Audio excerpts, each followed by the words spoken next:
Movie के start होते ही दिखाया जाता है कि एरिक और एमी अपने 3 बच्चों केंड्रा, मेडिसन और ग्रिफिन के साथ कहीं पर जा रहे होते हैं। वो अपने नए घर में शिफ्ट हो रहे होते हैं। उस घर के साथ में एक बहुत पुराना और स्केरिंग सा ट्री होता है और दूसरी तरफ स्टार्ट से ही ग्रिफिन इस घर और उस ट्री में अजीब चीजें महसूस कर रहा था। ये अजीबोगरीब चीजें मेडिसन के साथ भी हो रही थी, लेकिन वो काफी छोटी बच्ची थी, इसलिए वो बगैर डरे इन सब से खेल रही थी। और जब पहले ही दिन मेडिसन अपने रूम में जाती है, तभी कोई कबर्ड के अंदर से उसके साथ बातें कर रहा होता है। और फिर रात को वो उस अलमारी के पास खेल रही होती है और जैसे ही वो अलमारी का हैंडल टच करती है, उसके बाल खुद ब खुद खड़े हो जाते हैं। फिर मेडिसन ग्रिफिन को भी कहती है कि उस हैंडल को टच करे और वो भी ऐसा ही करता है और उसके साथ भी सेम मूवमेंट होती है, लेकिन वो बच्चे इसे खेल ही खेल समझते हैं। इसके बाद रात को जब ग्रिफिन अपने रूम में सो रहा होता है, सबसे पहले तो उस रूम से नजर आने वाले उसी ट्री से उसे बहुत डर लगता है और इसके साथ ही उसे रूम में मौजूद एक बेसमेंट से कुछ आवाज सुनाई देती है और ग्रिफिन को उसके पीछे से बहुत ज्यादा खौफनाक फेस वाले क्लाउन के डॉल्स मिलते हैं। उन्हें देखकर ग्रिफिन काफी डर जाता है और उसे अपने रूम में नींद नहीं आती। फिर आधी रात को घर की सारी लाइट्स और इलेक्ट्रॉनिक चीजें खुद ब खुद चल पड़ती हैं और इसके साथ भी बंद होने लगती हैं। इसी दौरान ग्रिफिन की आंख खुल जाती है और उसे मेडिसन की आवाज आती है। उसकी आवाज सुन के वो नीचे आता है। वो मेडिसन को चुपके से देखता है। तब मेडिसन टीवी के सामने खड़ी हुई किसी से बातें कर रही होती है। मेडिसन टीवी पर हाथ रखते हुए ग्रिफिन को बताती है कि ये लोग यहाँ पर आना चाहते हैं। ग्रिफिन उससे पूछता है कौन लोग यहाँ पर आना चाहते हैं और इसके साथ ही बहुत सारे हाथ उभरना शुरू हो जाते हैं। ग्रिफिन टीवी बंद करने आगे की तरफ बढ़ता है, लेकिन कोई पावर उसे पीछे की तरफ खींच लेती है। वहाँ पर बहुत शोर हो जाता है और उस शोर को सुनकर एरिक, एमी और केंड्रा भी वहाँ पर पहुँच जाते हैं। तब मेडिसन पीछे मुड़कर कहती है कि वो लोग यहाँ पर आ चुके हैं। अगले दिन एमी मेडिसन से पूछती है कि कल रात तुमने कहा था कि वो लोग यहाँ पर आ गए हैं, तो वो कौन लोग हैं? मेडिसन जवाब देती है कि वो लोग मेरे फ्रेंड हैं और वो लॉस्ट पीपल हैं, कोई इमेजिनेशन नहीं है। इसके बाद ग्रिफिन को गार्डन में से इंसानी हड्डी का पीस मिलता है और फिर जब वो घर के अंदर होता है तो अचानक से एक बॉल उसके पास आती है और उसके बाद वो बॉल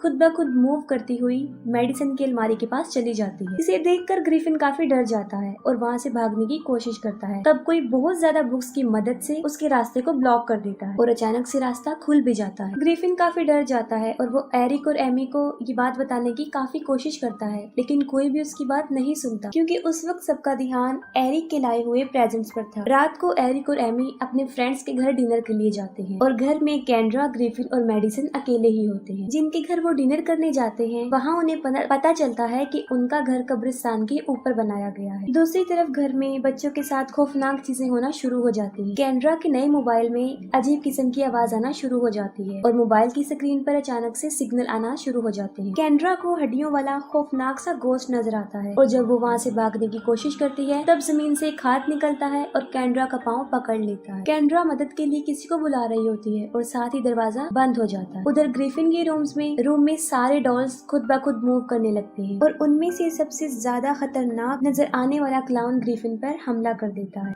इसी दौरान उस ट्री की शाखें उस रूम की विंडो को मार मार के तोड़ रही होती हैं। ग्रिफिन उस क्लाउन को अपने पैरों से मार मार के तोड़ देता है और वहाँ से भाग भी जाता है। ग्रिफिन भागकर मेडिसन के रूम में आता है। तब वो भी बहुत ज्यादा डरी हुई होती है और उसके रूम की विंडो पर भी उसी ट्री की शाखें होती हैं। ग्रिफिन डर के वहाँ से भागने की कोशिश करता है, लेकिन कोई पावर उसे रोक लेती है और उसे भागने नहीं देती और उस ट्री की शाखें खिड़की तोड़कर अंदर आ जाती हैं और ग्रिफिन को अपने साथ ले जाती हैं। दूसरी तरफ मेडिसन के रूम में उसकी अलमारी खुल जाती है और उस रूम की सारी लाइट्स अलमारी के अंदर चली जाती है। मेडिसन का टॉय भी अंदर चला जाता है। मेडिसन उसके पीछे अलमारी के अंदर चली जाती है और वहाँ पर बहुत से घोस्ट मेडिसन को अलमारी के अंदर खींच लेते हैं। ठीक उसी वक्त एरिक और एमी भी घर में पहुँच जाते हैं और वो देखते हैं कि ग्रिफिन उस ट्री की शाखों में बुरी तरह फंसा हुआ है। जैसे ही ये लोग उस दरख्त के पास जाते हैं, ग्रिफिन खुद ब खुद नीचे गिर जाता है। केंड्रा घर के अंदर से भागती हुई आती है और कहती है कि मेडिसन कहीं भी नहीं मिल रही है। ये लोग सारे घर में मेडिसन को ढूंढते हैं, लेकिन वो कहीं भी नहीं मिली और टीवी खुद ब खुद ऑन हो जाता है और उसके अंदर से मेडिसन की आवाज आती है। एमी ही फील करती है कि मेडिसन टीवी के अंदर है और वो टीवी की स्क्रीन पर हाथ रखती है। तब मेडिसन का हाथ उसे टच करता है। ये देखकर वो लोग काफी हैरान होते हैं और डर भी जाते हैं। इसके बाद Amy paranormal researcher doctor Brooke से मिलती है और उसे सब कुछ बता देती है। डॉक्टर ब्रूक अपने 2 साथी बॉयड और सूफी के साथ इन लोगों के घर पर आती है और वो लोग अपने रिसर्च में लग जाते हैं। रिसर्च के दौरान जब बॉयड एक चेयर पर बैठने की कोशिश करता है, तब वो चेयर खुद ब खुद उछलकर हवा में चली जाती है। डॉक्टर ब्रूक उनको बताती है कि आपके घर में कोई आम साया नहीं है, बल्कि ये पोल्टरगाइस्ट है। ये पोल्टरगाइस्ट नॉर्मल भूतों से ज्यादा खौफनाक और पावरफुल होते हैं और चीजों को इधर उधर आसानी से फेंक सकते हैं। ये पोल्टरगाइस्ट बहुत ज्यादा नॉइज क्रिएट करते हैं, एकदम से आते हैं और एकदम से चले भी जाते हैं और ये पोल्टरगाइस्ट तादाद में बहुत ज्यादा है। इसके बाद वो घर पे बहुत सारे इक्विपमेंट्स जिसमें कैमरा शामिल है वो लगवाते हैं ताकि कुछ भी हो तो वो उसमें कैप्चर हो सके और जितनी जल्दी हो सके वो मेडिसन से राब्ता भी कर ले। बॉयड जब मेडिसन के रूम में उस अलमारी में ड्रिल करने जाता है तब कोई उसकी ड्रिल ही अंदर खींच लेता है और जब वो ड्रिल को बाहर निकालने के लिए आगे बढ़ता है तब कोई उसका हाथ ही अंदर की तरफ खींचता है और फिर कोई अंदर की तरफ से ड्रिल करता है और ये ड्रिल बॉयड के चेहरे के बिल्कुल पास होता है और फिर वो शैतानी ताकत उसे छोड़ देती है। बॉयड देखता है कि उसकी बाजू पर किसी के पकड़ने के निशान है और फिर वो खुद ब खुद गायब भी हो जाते हैं और दीवार में जो छेद बनाया गया था वो भी अब खत्म हो चुका है। घर में हर जगह इक्विपमेंट्स लगाने के बाद ये लोग मेडिसन से कांटेक्ट करने की कोशिश करते हैं। दूसरी तरफ एमी टीवी के थ्रू मेडिसन से कांटेक्ट करने की कोशिश करती है और वो कंटिन्यूअसली उसे आवाजें दे रही होती है। एमी को मेडिसन का रिप्लाई भी आता है। वो कहती है कि वो उन लोगों के पास आ नहीं पा रही। ये सुनकर एमी को इस बात का रियलाइज हो जाता है कि वहाँ पर मेडिसन के साथ कोई और भी है। इसके साथ ही वहाँ पर अजीबोगरीब आवाजें आना शुरू हो जाती हैं, सारी लाइट्स खुद ब खुद ऑफ हो जाती हैं और वो टीवी भी नीचे गिर जाता है। फिर एक काले रंग का साया नजर आता है जो मेडिसन की आवाज में चिल्लाती हुई उसके रूम की तरफ भागती है। एरिक भी उसके पीछे भागता है और वो मेडिसन की अलमारी में जाकर बैठ जाती है। एरिक उसके पास जाता है तब उसे पता चलता है कि वो मेडिसन के भेस में किसी का भूत है। इसके साथ ही वो शैतान एरिक पर अटैक कर देता है। एरिक को काफी गुस्सा आ जाता है। एरिक उस अलमारी की दीवार को टेबल से मार मार कर तोड़ देता है। तभी वो दीवार खुल जाती है और वहाँ से बहुत ज्यादा लाइट्स आ रही होती है। उस दीवार में एक पोर्टल होता है। एरिक उस मेज की मदद से उसे मार मार के अंदर ही फेंक देता है। इसी दौरान उनके बेडरूम की सीलिंग पर एक और पोर्टल खुलता है और उसमें से वही टेबल का टुकड़ा नीचे आकर गिरता है। उसे देखकर डॉक्टर ब्रूक बोलती है कि यही मेडिसन के बाहर आने का दरवाजा बनेगा और ये काम डॉक्टर ब्रूक से अकेले नहीं होगा। इस मकसद के लिए वो अपने एक्स हस्बैंड, माइस्टीरियस सब्जेक्ट के एक्सपर्ट और फेमस टेलीविजन पर्सनैलिटी को यानी कैरिगन को बुलाती है। कैरिगन इन्वेस्टिगेशन के बाद बताते हैं ये घर कब्रिस्तान के ऊपर बनाया गया है जिसकी वजह से वो सारी डेड बॉडीज बहुत ज्यादा पावरफुल बन चुकी है और सारे के सारे भूत पोल्टरगाइस्ट में बदल गए हैं और मेडिसन के पास पैदा होते ही एक स्पेशल गिफ्ट है जिसकी वजह से वो इन भूतों से अपना रिलेशन बना सकती है और यही वजह है कि उन पोल्टरगाइस्ट ने उसे अपनी दूसरी दुनिया में खींच लिया है।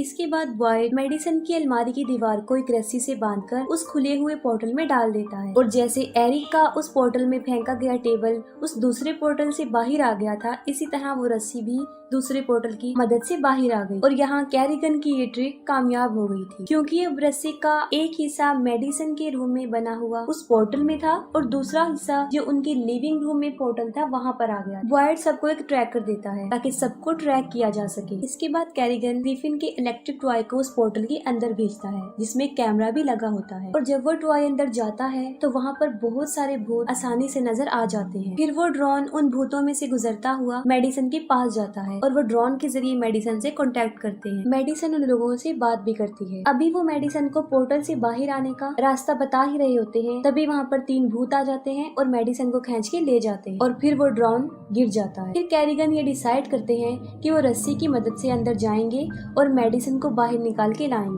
लेकिन एमी कहती है कि मेडिसन को लेने अंदर वो जाएगी और इसके साथ ही सबकी अंदर जाने के पीछे बहस हो जाती है। सोफी देखती है कि ग्रिफिन मेडिसन के रूम में चला गया है। वो सब भी ग्रिफिन के पीछे भागते हैं। तब ग्रिफिन उसे कहता है कि ये सब कुछ उसकी वजह से हुआ है, अगर वो मेडिसन को अकेले ना छोड़ता तो आज वो वहाँ पर ना हो। और ये कहते ही वो पोर्टल के अंदर चला जाता है। जैसे ही ग्रिफिन अंदर जाता है ये लोग रस्सी के दोनों कॉर्नर्स को अच्छे से पकड़ लेते हैं और बाहर से ही बर्ग ग्रिफिन की हेल्प करते हैं। ग्रिफिन उन भूतों में से गुजरता हुआ आगे बढ़ता है और वहाँ पर उसे उसका ड्रोन भी नजर आता है। फिर उसे मेडिसन नजर आती है और वो मेडिसन को कहता है कि वो मेरे साथ चले, लेकिन मेडिसन उसे रोते हुए कहती है कि मैं तुम्हारे साथ नहीं जा सकूंगी। मेडिसन के चारों तरफ वो भूत होते हैं और वही उसे बाहर नहीं जाने दे रहे होते और फिर वो भूत उस रस्सी को पकड़ लेते हैं। बहुत सारे भूत जब रस्सी को पकड़ लेते हैं तब उनके वेट से उस रस्सी का हुक टूट जाता है, लेकिन बाहर फिर भी एरिक और कैरिगन उस रस्सी को मजबूती से पकड़ के रखते हैं। इनके मुकाबले में दूसरी तरफ वो भूत भी मजबूती से रस्सी को अपनी तरफ खींच रहे होते हैं और आखिरकार इनके हाथ से रस्सी छूट जाती है।